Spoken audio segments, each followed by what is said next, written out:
Hey, this is Jacemachine here, Game Master of the Isle Noir D20 Modern Campaign, and I'm here today with Jolt. Hey. And Top. Hello. Both of these guys are players in this campaign, so if you guys have been watching this series, you recognize their voices. They play Triage and Dead Hand, respectively. And we're here today to do a little commentary and sort of explain what's happening because the audio was really bad for when we were recording this originally. So, you guys doing good today? Yeah. Yeah. It's been a while since we've actually had to play this campaign. It's been months now since we've actually completed it. Oh, yeah. Yep. Not gonna spoil anything, but there's only the ending will shock you. Yes, the ending will shock you. There's only a few episodes left, actually, after this. So, we're getting very close. This episode picks up with you guys. You guys are exploring the greenhouse, which ended up being this large, like, biodome type of location. And, like, session... Yeah, pretty much. It's like, biodome. It just lacks, what are the two actors? There was, Pauly Shore and one of those brothers from that actor family. The Baldwins. Wasn't it Stephen? You never saw... What? You never saw... Okay, so, yeah. Stephen Baldwin and Pauly Shore. Yes, it was. Unfortunately. It's already a DVD commentary. We're already talking about things that are not on the screen. It's hilarious. Right. I mostly blocked that movie out of my head. I never watched it. I've seen the trailer a couple of times. It's worth watching just to know the references, but it's not a good movie by any stretch. What he's really saying is, no. Even the references aren't worth it. All right, so since we're talking about the biodomes and biomes and stuff here, for those watching, if Jolt or Top can't actually hear what they say or if they get confused, it's because we're recording using Discord and I'm having questionable connectivity with those guys. So, but this section, you guys started moving into, like, through a cave that had a lot of bioluminescence. And you heard mushrooms that were whispering in the background. Yeah. Sort of like calling. Those were, of course, shrieker mushrooms. Yep. And from the Underdark. Yeah, and instead of having them shriek and wake things up, I thought having a whispery sort of thing would be just better. More creepy. It definitely gave them a more creepy vibe. You guys didn't know what to expect at first, too, because if I'm just filing off the serial numbers to D&D creatures, it helps a lot. Yeah. I remember when we were playing through this, I was zooming in on the tokens on the map, and I immediately recognized what they were and silently panicking. I didn't know what they were. All I knew is I wanted to be dead. I also recognized that I think we killed them all at this point. Moving out. Yeah, at this point. Now, if you guys had explored up one of the tunnels, there was some random gear and some bees that you could have introduced yourselves to, so you guys missed out on that. Actually. Oh, no. Now, were these similar to the giant bees that we had encountered in the subway tunnels? Oh, identical. Yeah, they basically had a nest in one of these little tunnels here. Great. Okay, here you guys are popping out of the caves here, and there's like this little like picnic table with all these plant people. The Mad Hatter dinner table with the plant people. That we just decided that we're just going to pretend we didn't know was there. Have either of you guys seen Annihilation yet? No. It's a great sci-fi movie. I really like it. It's really cool. Totally worth checking out.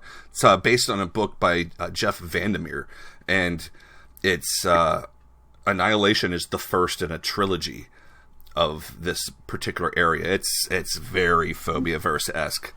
Nice.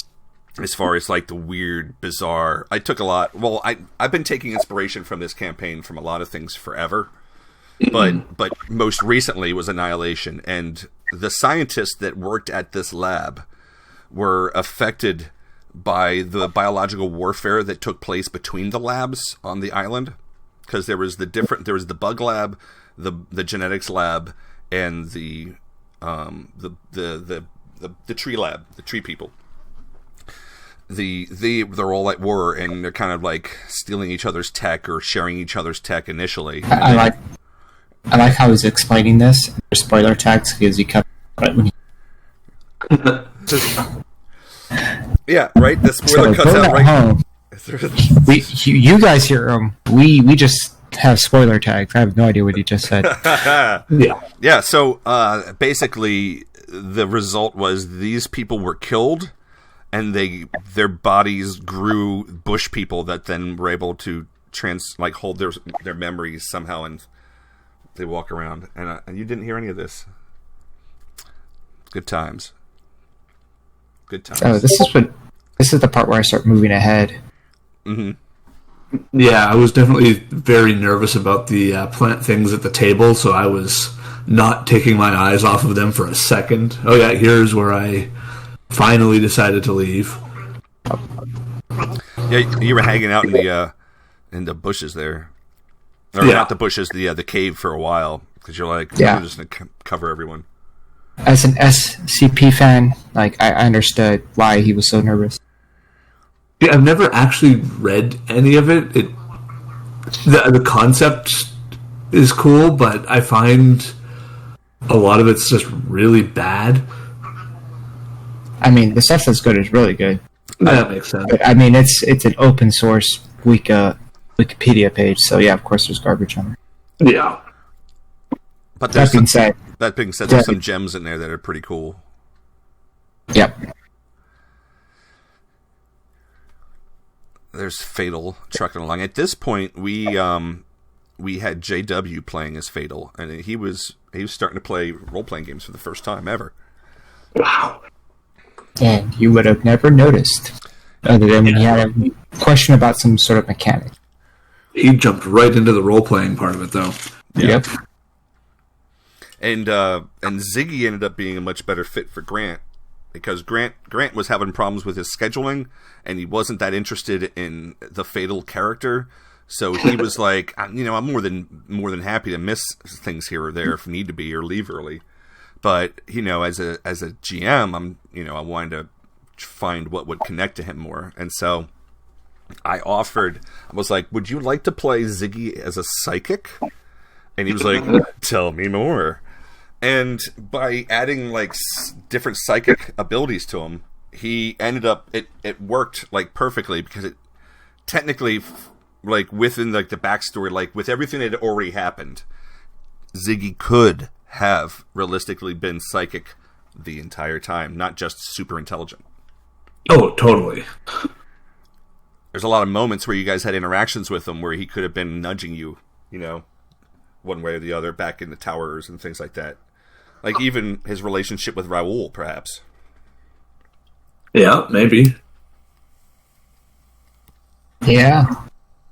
By the way, we never find out. What? Don't say you never find out if Ziggy was spayed or not? I never find out that the dog is psychic. I roll every time to figure out if I just think I'm crazy, or So, in my case, I don't know the dog's psychic. I don't know if other characters know, but my character just pretends he doesn't. Well, he doesn't have previous experience with psychic dogs. None of you guys do. But it is, obviously it's within the realm of the Phobiaverse possibility. My character is conspiracy type kind of guys. There's a storm raging outside, and I was practicing with the new Unity stuff. Yeah, it was a big hurricane or a tropical storm that was blowing through. And so there's these large patches of ceiling that are just completely knocked out, and the rain's pouring through.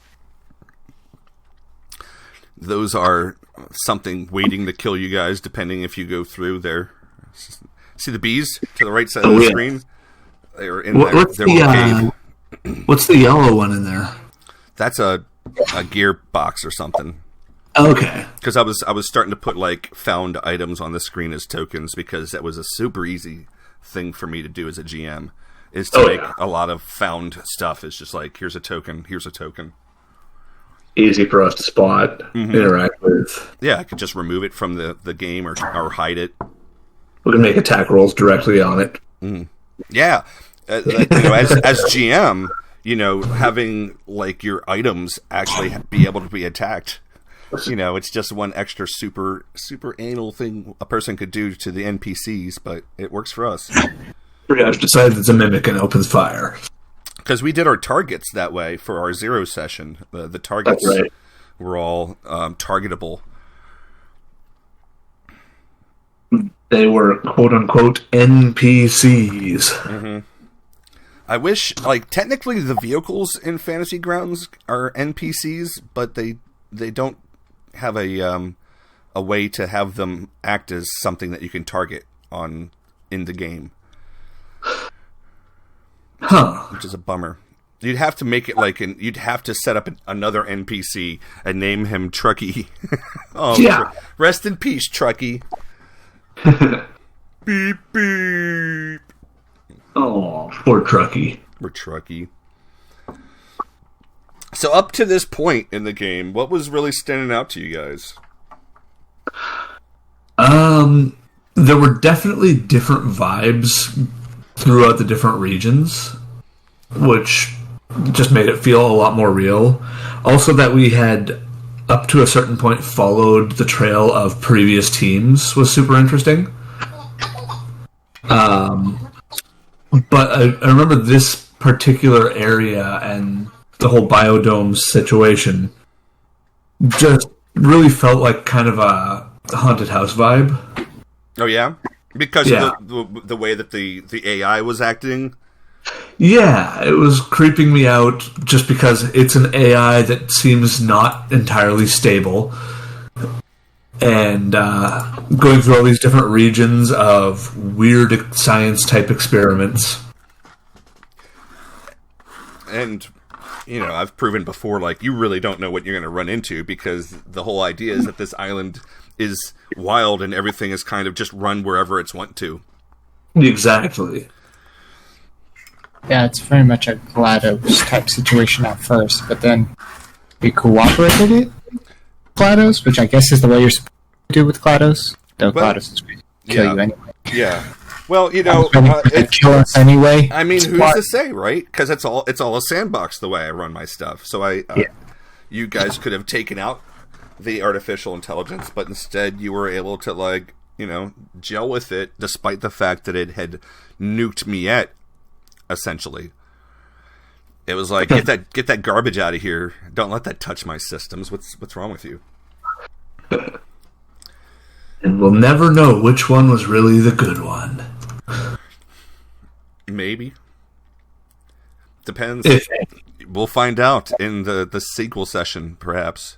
Yeah. The sequel campaign. But Miette was definitely helping you guys. Oh yeah, she was friendly. Just It's just that befriending things that don't necessarily have a sense of ethics, naturally, is scary. Yeah, it's like being friends with a sociopath. Well, I mean, you can always teach some ethics. You can. You can't teach empathy, but you can teach ethics. Yeah. So, Top, you had the most interaction with Miette. What's up? It was your idea initially to capture Miette, basically, and take her with you guys, which none of the other groups had done. The capture wasn't the word. I mean, I thought cool NPC ally. Why not? I looked at her as a GM. I effectively looked at her as like a sort of like a weird genie. Yeah, that would be a good way to put it. I mean, a useful tool in the future. When I first got her, I didn't know how far I could take this, right? But I was like, just having a potential AI to get into systems might be useful as my character. Mm-hmm. But then it ended up being a little psychotic buddy that fit right into the party that nobody else trusted except me. Well, she had already gone through your computer. Once you put her in your computer, she had like gone through your entire everything. And so, like, expected as much. if she wanted to do anything negative, she completely had the opportunity to do so. But there was, there's no reason not to. You were letting her, like, you'd freed her up like a genie in a bottle, and now you freed her from the magic cave where she was trapped, and now she gets to go on adventures and come out of her bottle and interact with people. Yep, and my big thing is I never demanded. Always asked. I hear cats in the background meowing. It's getting close to their time to eat in an hour, so they're going to probably be fighting. And I predict that I'm going to yell a couple of times about cats in the future. Okay, so you guys are wrapping around the corner here. This north side of the greenhouse had a really big area where there was like ivy coming in. So you technically could have left the greenhouse from this location if you had really wanted to, but you guys obviously weren't. That wasn't your goal. But if you needed to. Just fun fact. I don't know how fun that was. You rated on a scale of 1 to 10. Would you rate that about a 2 or 7? I don't know. Yeah, fun facts, man. They're supposed to be fun. I think that's just lies, to be honest. Top, you're a teacher. Fun facts. Is it an oxymoron? No. Spoken like an exact teacher. I appreciate that. No, that's straight up no. Facts are fun. Yeah, facts are fun. I use all sorts of crazy facts to make really nutty stuff in my games whenever I can. It also really depends on how facetious you're being. Mm-hmm, mm-hmm. Hey, I just want to point out something to you and the audience at home. This is 2 times speed video we're watching right now. Oh, yeah. Look how slowly these characters are moving across the speed. They are moving twice as fast as they were in-game. Good God. Now, this could be a processor issue. I do have an older computer at this point, though it was pretty powerful and still remains fairly powerful, but it's getting up there. Yeah, and I've looked at your hardware, and your computer's not slow by any stretch. Yeah, so who knows? We were initially thinking this was an internet latency thing, and I was using a wireless fob to do the wire. Hey, cat, shut up! Don't look at me shocked. She's like, I can't believe you just said that to me. I can definitely tell you we don't hear the cats. So. Yeah, I'm sure. Doesn't matter. They're distracting my train of thought, and I've been drinking. What is this? My Jace, your cat's cutting out. My cat's cutting out? Oh, no. All right, well, as long as I'm not cutting out. Now, here, you guys remember what was going on at this situation? There was a robot or something. One of those hovering ones. I thought we were going to go into another big tree situation. Yeah, there was a robot that came out right behind there. It pops up just there. Now, was this the introduction of those robots? Yes. I'm fairly sure that it was, and if it wasn't, one happened in, like, briefly. No, this was the first. This was the introduction of these robots. Yeah, so for the audience who may not know, if you play Generation Zero, you will recognize all of these robots. Yeah, I largely just, like, I'd always had the idea to use robots for the reason why there are robots here is because it's close enough to the tech lab, which, of course, is where all the robots come from. Yeah. And those robots, like any animal, are curious about things and wander around. And so it had wandered in. And the AI here has no reason not to allow it to just wander around. Because why not? So it would let off a really loud horn and transmit, like, to other robots to let you know that there was problems. So this, bumping into it right here, will have ramifications in a future episode. Almost like Chekhov's gun. It's almost like Chekhov's gun. Which, I'd like to state for wrestling, beautiful. Professional wrestling, a little side tangent here. I love how a good wrestling match, a good pro wrestling match, works, like the principles of theater. Like, it's acrobatic and physical theater. And like if a chair is introduced at any point in the match, it will be used by somebody. Like 100%. Yeah, anything. I love the anticipation that sort of thing builds, because you're like, oh, how is this going to come into play? I think that by itself is a great reason to use the Chekhov's gun. And I try to do that all the time in my gaming. I try to at least. See, I have the tendency to do things like super sandboxy, but I try to look for running opportunities to like make it feel more real, or to make try just to set up more theatrical and dramatic stuff. So you guys have just opened up this door here. Dead Hand, you cracked the code. Yeah, wasn't hard.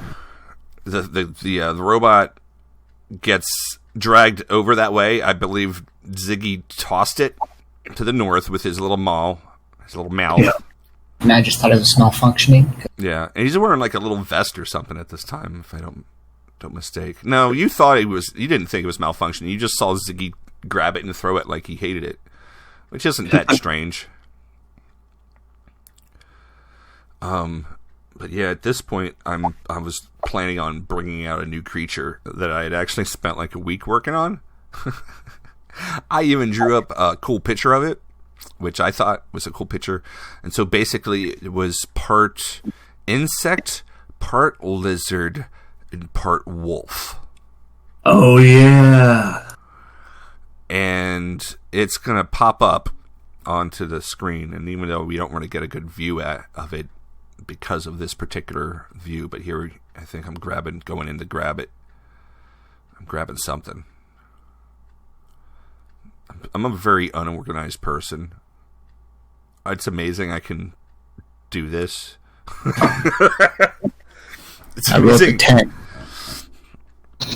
You rolled a 10. That's... Uh-oh. It's a Fatal's running. They're coming for us. Something's coming. So the idea, I'd actually set it up that these creatures here, look at how many of them there were. You only saw one. There was a total of, 4 of those? Yeah. That seems fair. If you attacked them and did damage, their tails would fall off and become a separate entity. Good lord. We just decided, nope.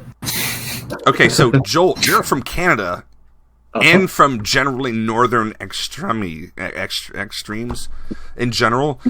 Lizards. Here in Florida when I was growing up, down in South Florida. I live now here in the Panhandle, but South Florida, lots of lizards, like all over the place. And I'm here. We had these little, they're called like a knoll or something like that, ANOLE.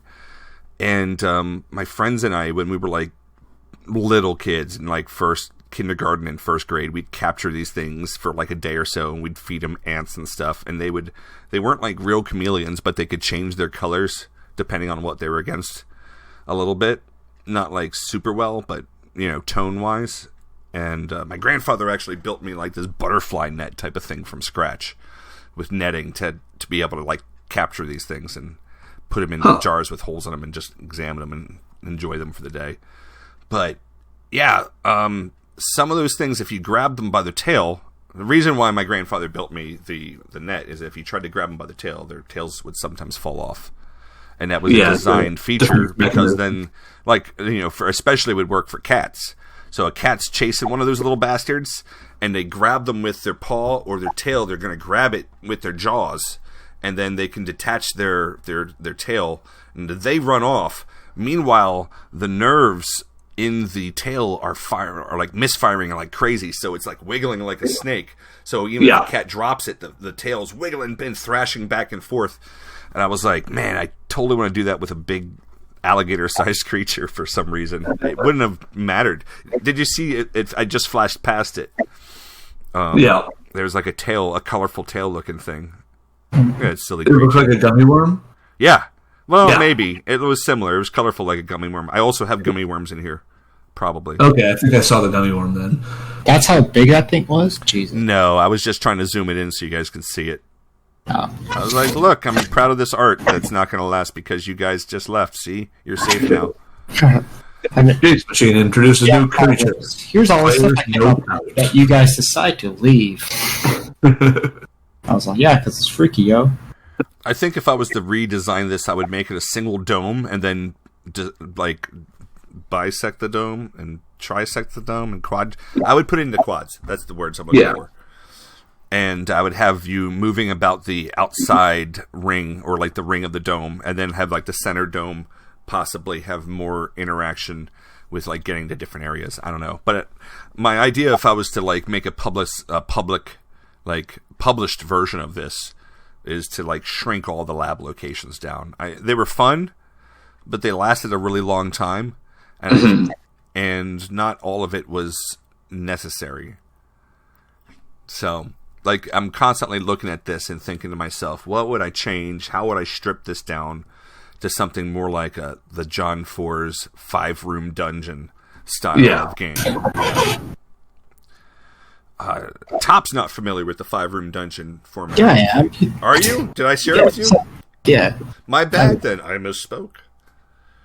Yeah, we've had whole conversations about it. Now, I'm betting that most of the audience, or at least a good portion of the audience, may or may not know. So, Jolt, would you like to talk about the 5-room dungeon format? There it was again. I just saw the tail again. The 5-room dungeon format is a really simple, almost like a template for building a shortish, potentially 5 physical room dungeon. It doesn't have to necessarily be rooms. It could be 5 events, 5 locations, 5 rooms within a building, whatever you need. But it could be really metaphoric. Yeah, I like to use it that way. Basic structure. Room 1 is like the entrance that could have a guardian or some reason why it hasn't been entered before. Some kind of defensive setup. Room 2 is generally a puzzle or role-play type encounter. Room 3 is a trick or setback, something kind of like in Act 2 of a play where the thing goes wrong. My favorite example, of course, is in Star Wars, the second movie that they made, Empire Strikes Back. The rebels and the protagonists just lose the whole time. And at best, they get away by the skin of their teeth. And it ends that way, too, which is in a perfect way to end a middle chapter. And so that entire movie is basically trick setback. Mm-hmm. And then you go to Room 4, which is the climax or big battle. Tends to be the boss fight in most of the ones that I make. And then Room 5 is kind of the most modular. It's revelation, reward, or plot consequence. Twist. Yeah. It's the big treasure chest at the end. Yeah, but it's not always a treasure chest. It's I know, but it's the equivalent of. It's what you get. Yeah. The end result. You discover something, and it could be, you get a reward, or it could be, my favorite way of using it is a plot twist is, you get this reward, but. Yes. ... It's like that improv method. Yes, but. Or yes, and. You guys just entered into what is like a jungle biome. And I had to do a lot of searching for like more tropical plants. A lot of my assets are blatantly stolen from Google Images, and what I do is I'll type in, battle map, tokens. I will put in what is it? Roll20. I'll put in Roll20. There is a mapping software that people use, not Incarnate, which is a great software. If people aren't aware of it, you can check it out. There's a demo. There's, I don't know, it's the one that has the D20 modern tiles. Oh, yeah, I can't remember what it's called. Yeah, but if I sometimes remember what it's called, I use that in the search, and that'll pull up some really interesting files. But mostly what I was looking here is like forests, trees. So that's why there's like, you'll see a mixture of different stuff. And for those of you who know me or have been following me long enough, you guys, I drew the tokens and a lot of the original artwork for this, but I also am a game master who is also trying to put out content and prep for his games. So I will blatantly borrow artwork and assets wherever I can and repurpose those things wherever I can. And I do the same thing with my creative process. I'm actually no different. I don't know if that's a good thing or a bad thing, but I like to take stuff and remix it into an original way. Mm-hmm. So this whole section here, to me, felt like a city park that's really well curated and taken care of. Because of the road? Yeah, it just felt none of the others had roads. Out of place, I guess, which made me really nervous in character. Which is why you see Triage just like running around, basically like, what's going to jump out at us? And I totally had the opposite feeling. And then I also was like, there's probably a secret room behind that water. Oh, there was. Looking for it. Did you guys see it, though, a moment ago? There really was a secret behind that waterfall. I'm not surprised, but I didn't know how to get in there and back out. Jumping into the water in a Phobiaverse type campaign just seems like a generally bad idea. You would definitely at least need to test it. Well, I don't know what's in the water. Yeah, you'd have to test the water. Yeah, how? You gotta, by convincing one of the other players to do your dirty work, man. Come here, Pooch. Ziggy. Throw a stick in the water. Man, Unity is so cool. Like, I love the water effects. I was trying to like have a little bit of a fog mist effect, so you'll see that like overlap because you can do the different layers. Yeah, there, but there was an illusionary wall hiding behind that made you guys think there was an actual wall. So, yeah, this area I had a lot of fun. I really wanted like a tropical area. I wanted it to... There was this place that I grew up with in a town called Schwenksville, Pennsylvania. I think it was actually just outside of Schwenksville. Good old Schwenksville. Yeah, good old Schwenksville. Right along the Perkiomen Creek. So, Schwenksville, right next to right down the road from us, was a place called Ott's Greenhouse. OTT was the Ott family had owned this thing for generations. They still own it. Everybody in any grade, if you went to Perkiomen Valley, you at one point you went to school probably with one of the Otts. But what they had is a really unique, like, garden and like place you go to. They had this fake mound, this fake mountain built. It wasn't a mountain; it was just a really cool hill. And during certain seasons, they would completely cover it with like seasonal flowers. And the building where you would go in and actually shop for stuff was this really ornate, awesome greenhouse-looking structure. It was so cool that like our school actually took a field trip to this place once. But they had these little narrow, little pathways all the way that wound all the way up. And they had like fake waterfalls and stuff, and there was different elevations and just so many crazy plants in this one area. And it was just awesome. And other parts of the greenhouse were more traditional, like tables filled with plants that you could buy and things like this. But this one section was just like this cool section, and that was really the inspiration for this area. Oh, here we've spotted the artist. Yes, the artist. You guys were real keen on shooting. Yeah. Well, you guys had on the verge of a blind panic at this point. Yeah. He was a cockroach. He was a cockroach man, but you guys... John, what are you doing here? Yeah, Jolt at this point is like ready to shoot at anything that moves. You guys left Triage and Ziggy back there. You would leave Ziggy to quote-unquote watch Triage, but really it was like, hey, Ziggy, try not to get killed. Also, at this point, Ziggy Grant wasn't able to play this portion of the session. He had to dip out right before you guys came in through the doorway there. So I think I was in charge of him, and you got... Well, technically you guys were. You were like, hey, what would you like this character to do? So yeah, the idea here is that there's this really big tree, and its roots are vast. And when I mean vast, like I mean vast. And it has had months to grow. And so it really can't grow up. I don't know how this works in real life because I don't care about plants. I mean, I care enough to make them into story characters, but as far as like the fiction goes, not going to stop me. You could have attacked it. You see that little orange thing there? That was like, quote unquote, the heart of the tree. It was an invisible thing that was inside the tree.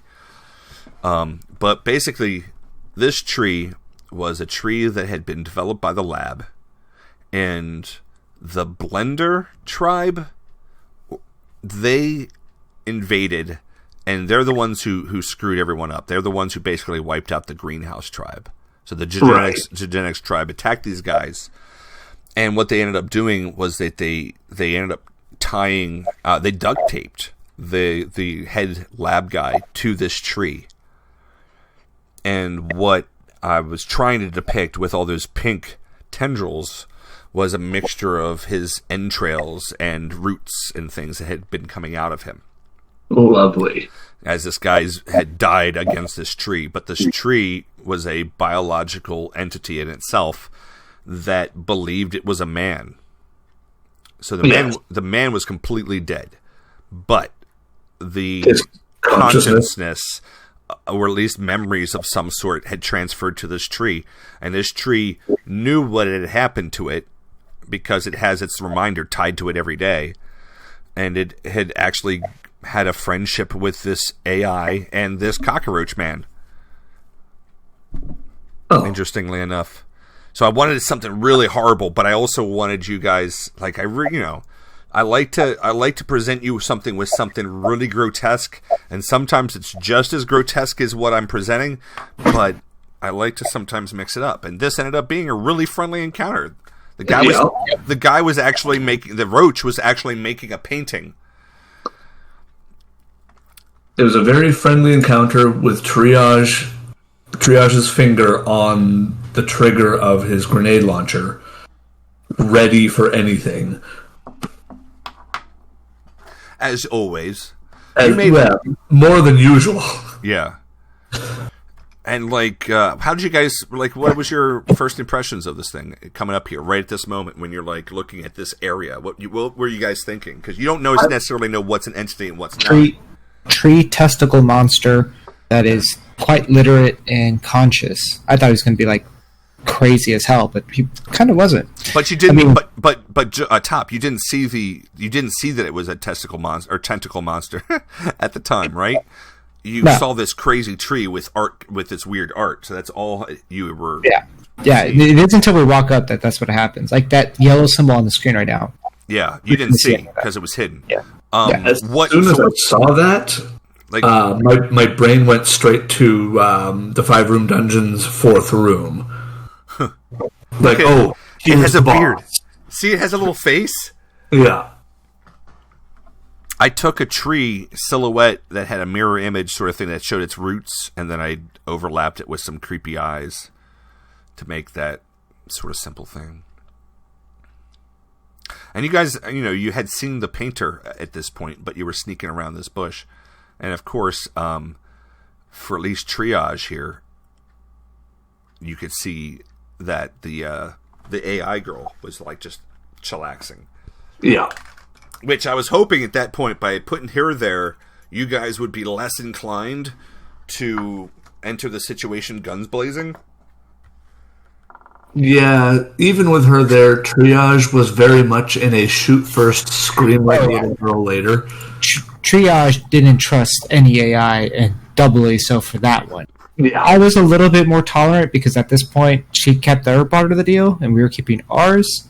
And but the second I was like, either it's going to go a boss fight or we can handle this diplomatically.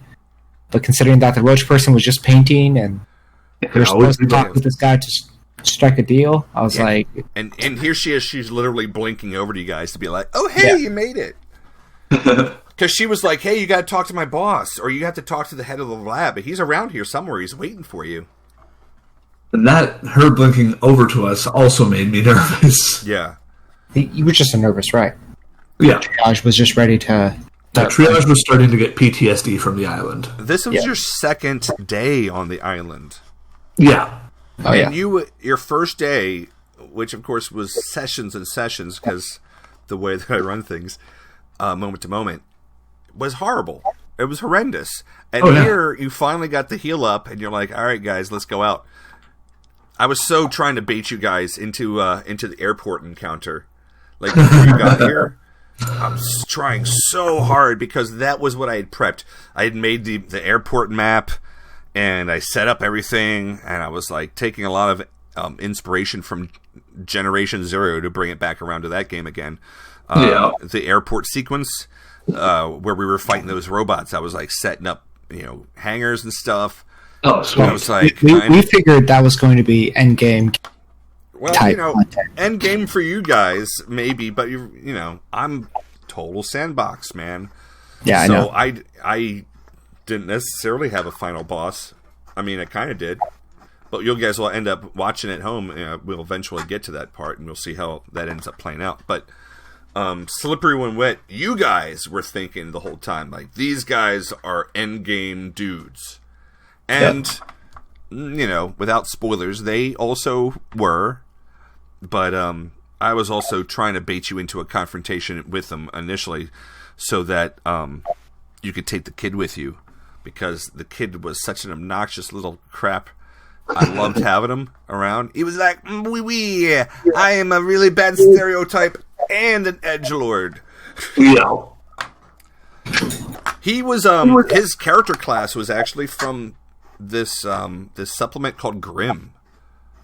Oh, yeah. Grimm was a game that featured children, elementary school children, who basically get sucked into the fantasy lands of the Grimm's fables and stories.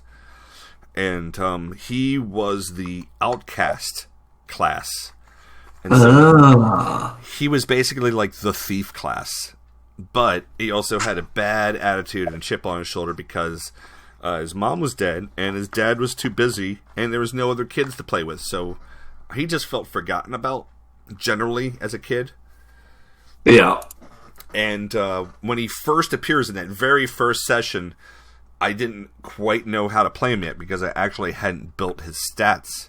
But between that session and the following week or whatever, I pulled out Grimm. I was like, this is the kid right here. And then that's why he immediately was like, you carry the box. I don't care. You guys suck.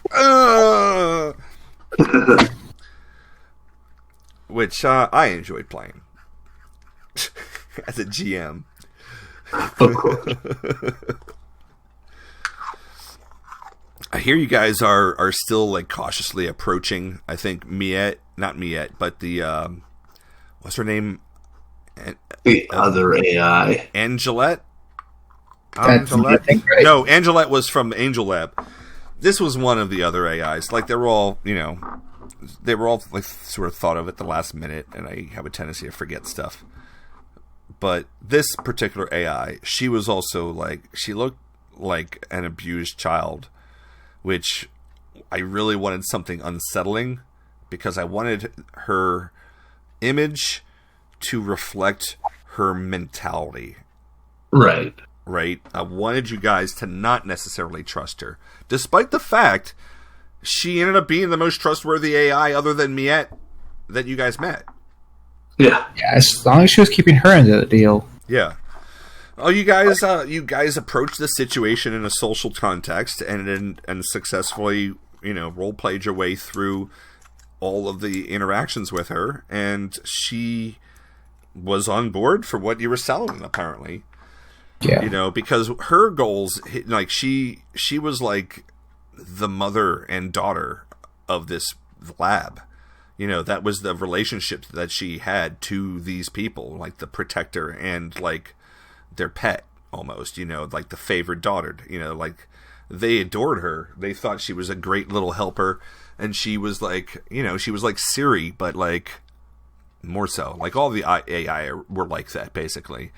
They were there to help, set up and lab work and things like that. There's that symbol again. You see the rainbow colored thing? Mm-hmm. That is the tail of that lizard. Creepy. Yeah, and there was a bunch of like things in here, like some of these goofier looking icons were stuff I was like considering using, because big shock, it's hard to find quote unquote feral scientists on Google. Oh, that reminds me. I was going to ask earlier. You were talking about the different scientist tribes. Which was the one that we mostly wiped out? They had the clipboards and. I'm going to have to say that you guys mostly had interactions with the Blender tribe. Okay.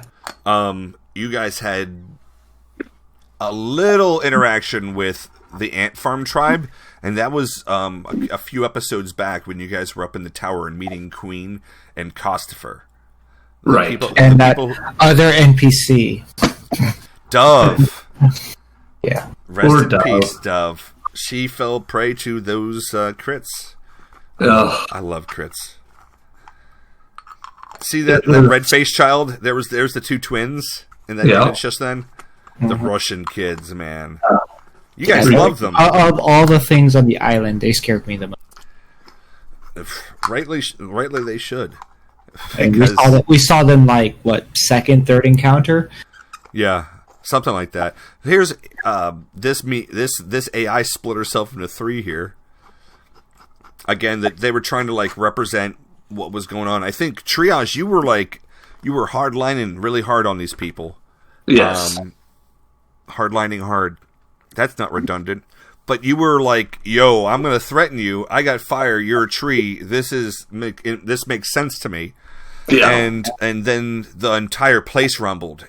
Like, not just this chamber, but you had the impression that the entire land surrounding this lab was rumbling. And you could hear parts falling down from the sky, like other parts and panes of glass breaking. And that's when I noticed that fighting this thing would be suicidal. Yeah, it definitely gave me we need to talk our way out of this. It definitely gave me the sensation that, like, you are dealing with a higher order of being. Mm-hmm. Yeah, this creature at this point, you had seen earlier, actually. Stuck in the tunnel? Yeah, in the tunnel. Yeah. Because there was a different method. You were going to the direct way to get to this lab, but the rocks had collapsed, and I had described a variety of routes and stuff blocking this entrance and that one tunnel way.